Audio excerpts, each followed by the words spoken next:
Good morning dear students. आज हम कक्षा 8वीं का अगला लेसन देखने जा रहे हैं, तीसरा लेसन देखने जा रहे हैं जिसका नाम है नाखून क्यों बढ़ते हैं। तीसरा पार्ट है नाखून क्यों बढ़ते हैं। बच्चों, इसके पहले हमने पहली पोएम ले ली है, दूसरा लेसन हमारा हो चुका है। मुझे पूरी उम्मीद है कि मैंने आपको जो भी होमवर्क उसके आधार पर दिया था आपने कंप्लीट करके रखा होगा, है ना। हम अभी आगे बढ़ेंगे तीसरे लेसन की ओर, नाखून क्यों बढ़ते हैं। इसके लेखक है आचार्य हरिप्रसाद द्विवेदी। परिचय। जन्म 1907, बलिया, उत्तर प्रदेश। मृत्यु 1989, उत्तर प्रदेश। परिचय। द्विवेदी जी हिंदी साहित्य के मौलिक निबंधकार, उत्कृष्ट समालोचक एवं सांस्कृतिक विचारधारा के प्रमुख उपन्यासकार है। आपका व्यक्तित्व बड़ा प्रभावशाली और आपका स्वभाव बड़ा सरल और उदार था। आप हिंदी, अंग्रेजी, संस्कृत और बांग्ला भाषाओं के विद्वान थे। प्रमुख कृतियाँ, इनकी प्रमुख कृतियाँ कौन कौन सी है? अशोक के फूल, कल्पना निबंध, बाणभट्ट की आत्मकथा, पुनर्नवा उपन्यास आदि। गद्य संबंधी। प्रस्तुत वैचारिक निबंध में अभी ये जो पाठ है वो कैसा है? वैचारिक निबंध के तौर पर हमें यहाँ पर दिया गया है। तो वैचारिक निबंध यानी क्या बच्चों? हमने पहले भी देखा था वैचारिक निबंध के प्रकार में। तो यहाँ पर वैचारिक निबंध आया है यानी विचार करने के लिए प्रेरित करने वाला, जो विचार करने के लिए हमें प्रेरित करता है उसे क्या कहा जाता है?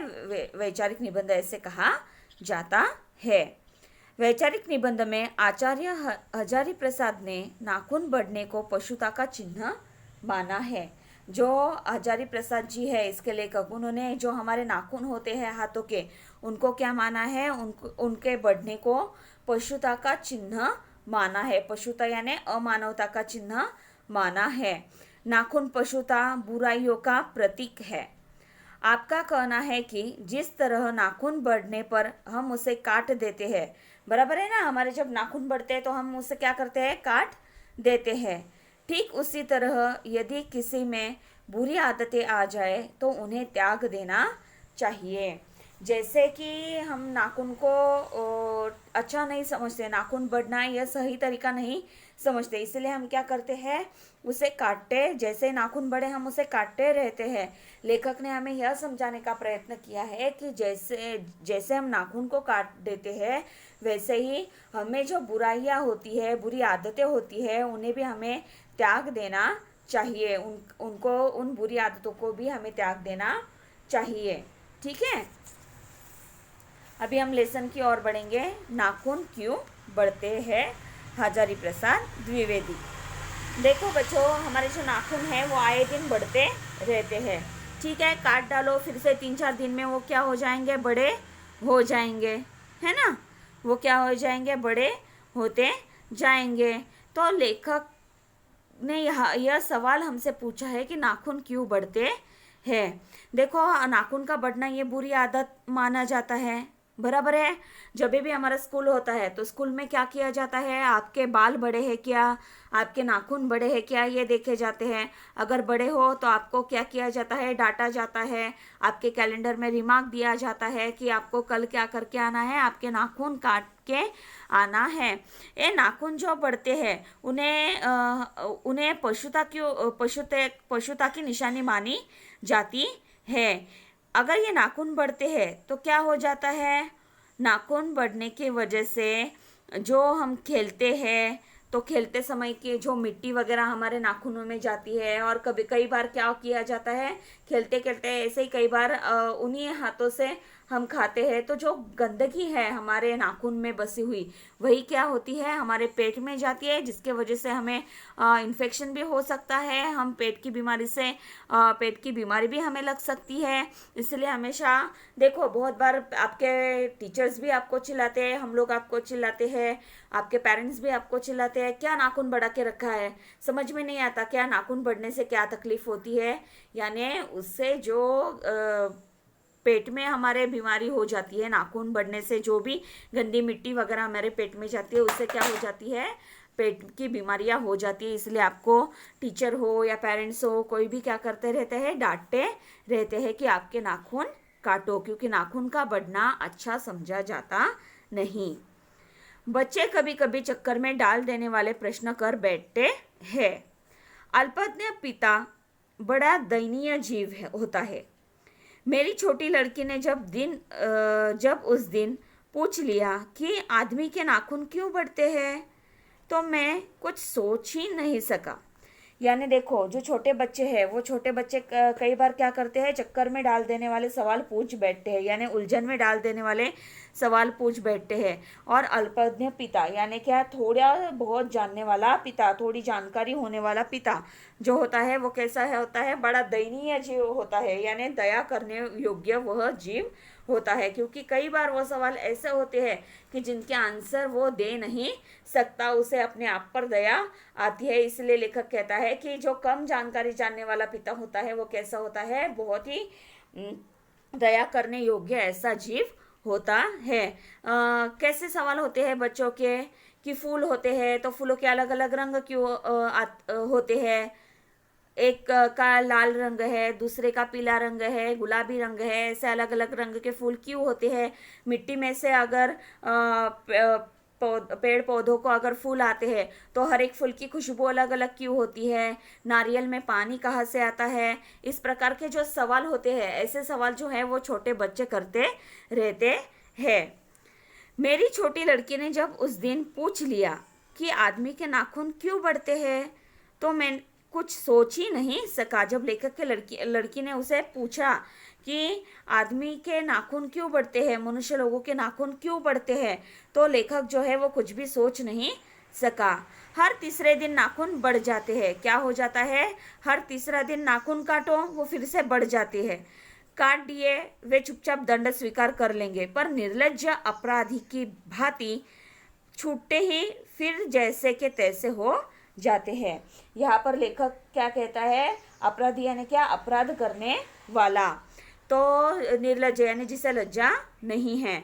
नाखून को अगर हम काट देते हैं तो काट दिए वे चुपचाप दंड स्वीकार कर लेंगे। दंड यानी क्या, जो पनिशमेंट है वो उसे स्वीकार कर लेंगे, जो शिक्षा दी गई है काटने की उसे चुपचाप स्वीकार कर लेंगे। पर निर्लज्ज अपराधी की भांति यानी जिसे कोई भी लज्जा न हो, ऐसे अपराधी की भांति, अपराध करने वाले की भांति छूटते ही फिर जैसे के तैसे हो जाते हैं। यानी हम काटेंगे 2-3 दिन में फिर से वो नाखून बढ़ना शुरू हो जाएंगे, यानी काटते रहो नाखून बढ़ते जाएंगे, ऐसे वो फिर से आते रहते हैं। आखिर ये इतने बेहया क्यों है, आखिर ये इतने निर्लज्ज क्यों है। यहाँ पर लेखक ऐसे पूछता है कि हम क्या करते हैं, वो बढ़ते हैं तो उनके बढ़ने पर हम उन्हें काट देते हैं, काटने के बाद फिर से वो आते हैं, लेकिन उनको ऐसा क्यों नहीं लगता कि मैं अगर बढ़ता हूँ तो वो काट देते हैं, मुझे अपने शरीर से निकाल देते हैं।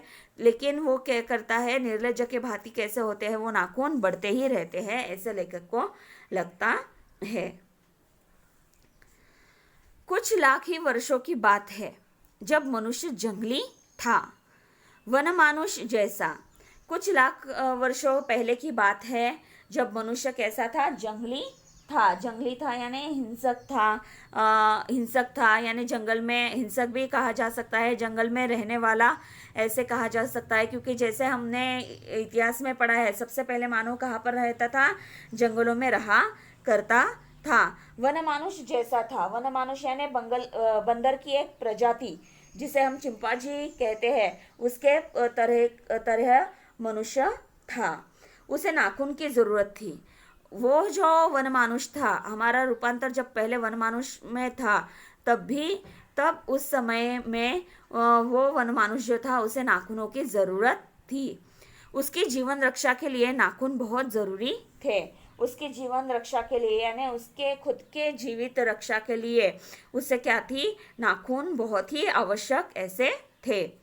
असल में वही उसके अस्त्र थे। असल में जो नाखून थे उसके, वही क्या थे, उसके अस्त्र थे।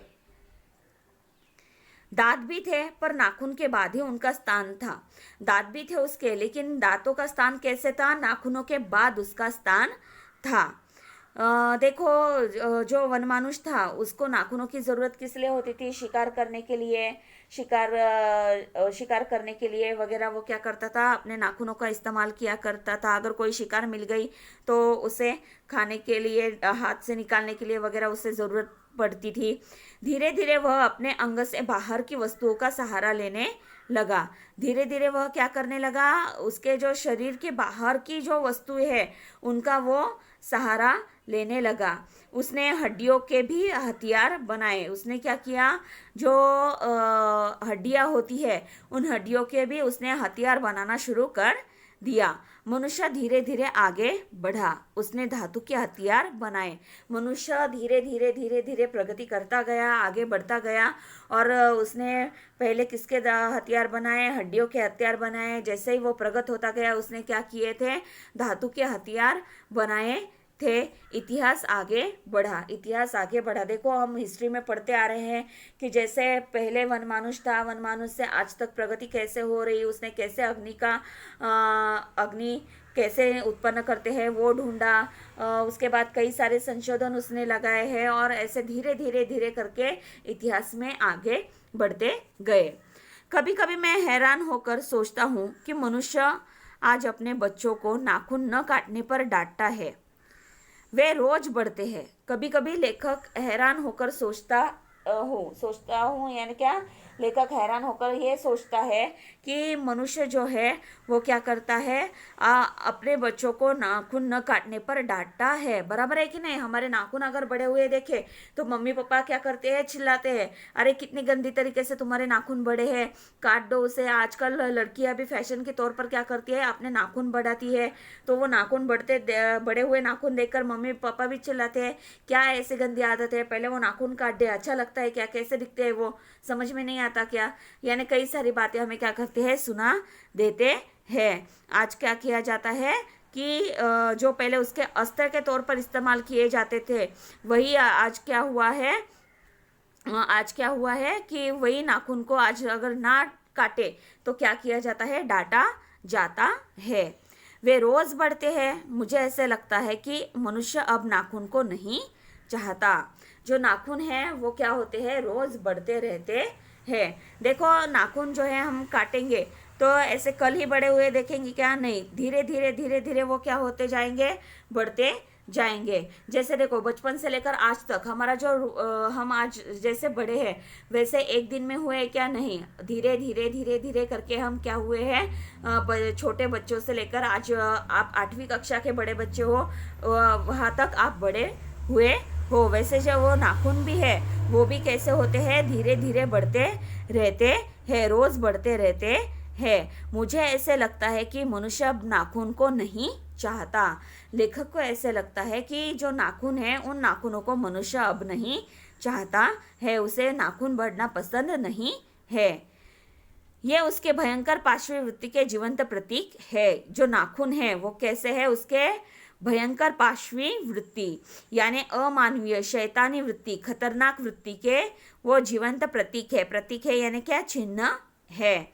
ये जो बड़े हुए नाखून है वो कैसे है, उसके पार्श्वी वृत्ति के जीवंत प्रतीक है। यानी क्या, उसकी शैतानी वृत्ति, खतरनाक वृत्ति, अमानवीय स्वभाव उसके जीवंत चिन्ह है। मनुष्य के पशुता को जितनी बार भी काट दो वह मरना नहीं जानती। मनुष्य की पशुता को जितनी बार काट दो वो क्या है, मरना नहीं जानती। यानी क्या, वो मरती नहीं है। देखो, क्यों ऐसे कहा गया है कि मनुष्य की पशुता को जितनी बार काट दो वह मरना नहीं जानती, ऐसा क्यों कहा है लेखक ने? क्योंकि हमारा जो मनुष्य स्वभाव जो होता है वो बहुत ही विचित्र होता है। मनुष्य में अच्छाइयाँ भी होती है, बुराइयाँ भी होती है।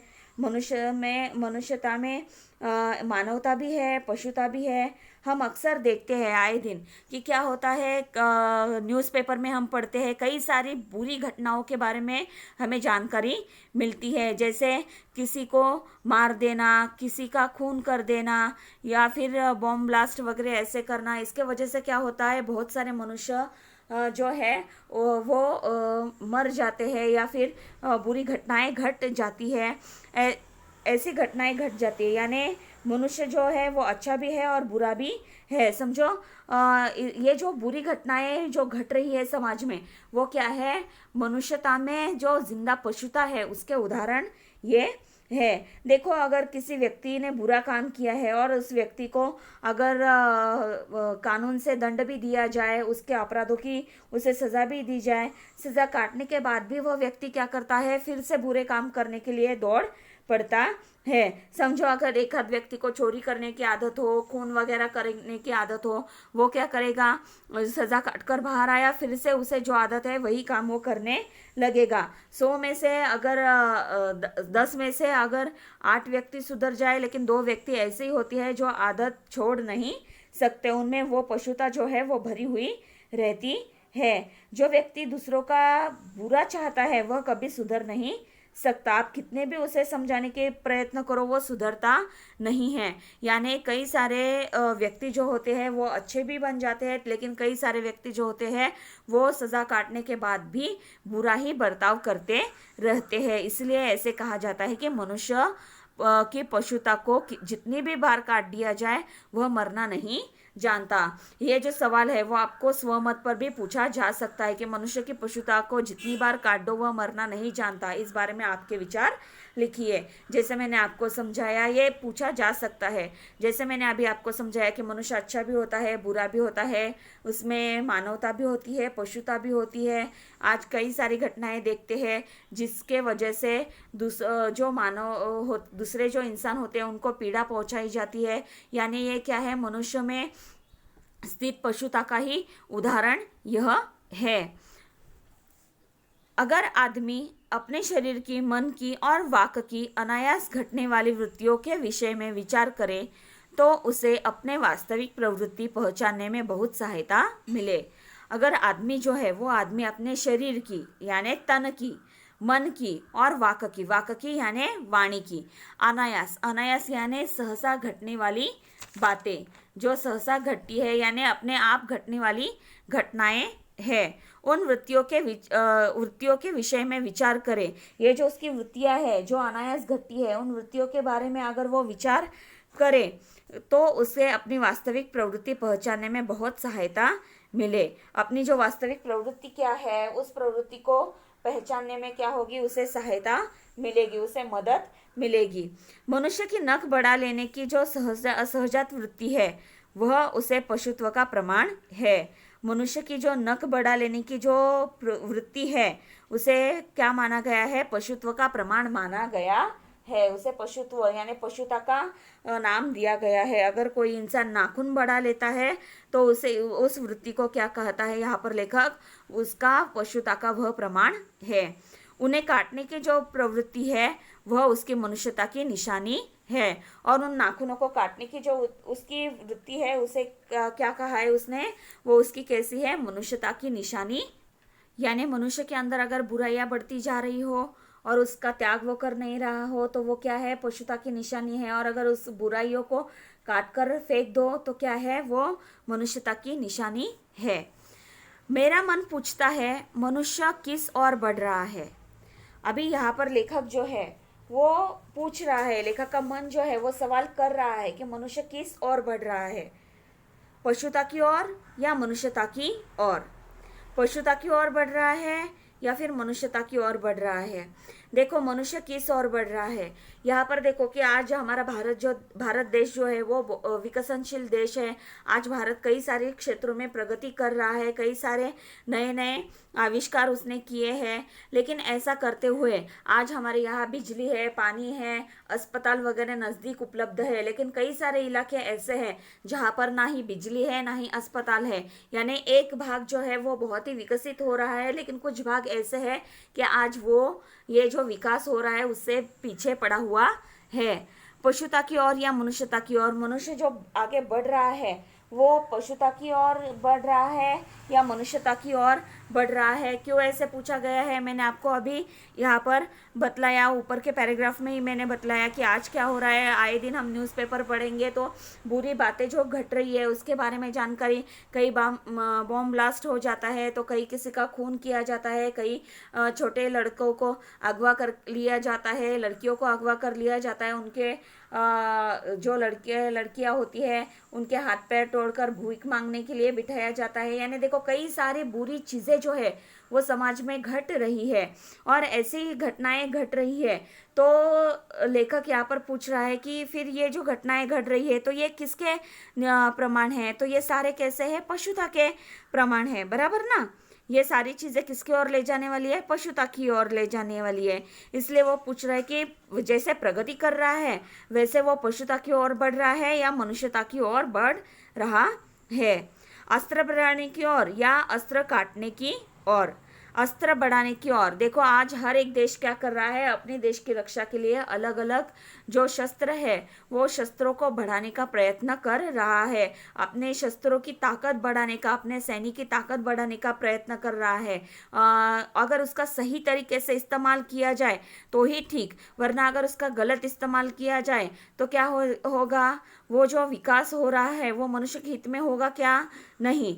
आज देखो आए दिन हम देखते हैं कि सीमा पर जो दंगे फसाद होते रहते हैं, जो गोलियां चलाई जाती है, जो शस्त्रों का इस्तेमाल किया जाता है, जिससे कई सारे सैनिक जो है वो मारे जाते हैं। यानी जहाँ पर शांति प्रस्थापित करनी चाहिए वहाँ पर क्या किया जा रहा है? इन शस्त्रों का इस्तेमाल किया जा रहा है। हाँ, उसके लिए जिम्मेदार कई घटक भी है, लेकिन उसके वजह से क्या हो रहा है? आज कई सारे आतंकवादी जो है वो लोगों की हत्याएं कर रही है, जिसके वजह से क्या हो रहा है कि मनुष्य का नुकसान ही हो रहा है। इसलिए जो शस्त्र है वो शस्त्र अस्त्र बढ़ाने की ओर वो जा रहा है या अस्त्र काटने की ओर, यानी शांति लाने की ओर वो बढ़ रहा है। मेरी निर्बोध बालिका ने मानो मनुष्य जाति से ही प्रश्न किया है। लेखक की जो निर्बोध बालिका है, निर्बोध बालिका यानी अज्ञान बालिका जो है, उसने संपूर्ण मनुष्य जाति से ही शायद यह प्रश्न उसने किया है। जानते हो नाखून क्यों बढ़ते हैं? अभी लेखक फिर से हमें पूछ रहा है कि आप ये जानते हो क्या कि नाखून क्यों बढ़ते हैं? यह हमारी पशुता के अवशेष है। ये जो हमारी पशुता है हमें, उसके ये क्या है? अवशेष है। मैं भी पूछता हूँ, जानते हो ये अस्त्र शस्त्र क्यों बढ़ रहे हैं? ये हमारी पशुता की निशानी है। मैं भी पूछता हूँ, लेखक भी पूछता है कि ये जो अस्त्र शस्त्र बढ़ रहे हैं ये किसकी निशानी है? हमारे पशुता की निशानी है। देखो अस्त्र शस्त्र हमारे देश की रक्षा के लिए होते हैं, लेकिन उनका सही इस्तेमाल अगर हर एक देश करे तो क्या होगा? संपूर्ण मानव जाति जो है वो सुख शांति से रह पाएगी।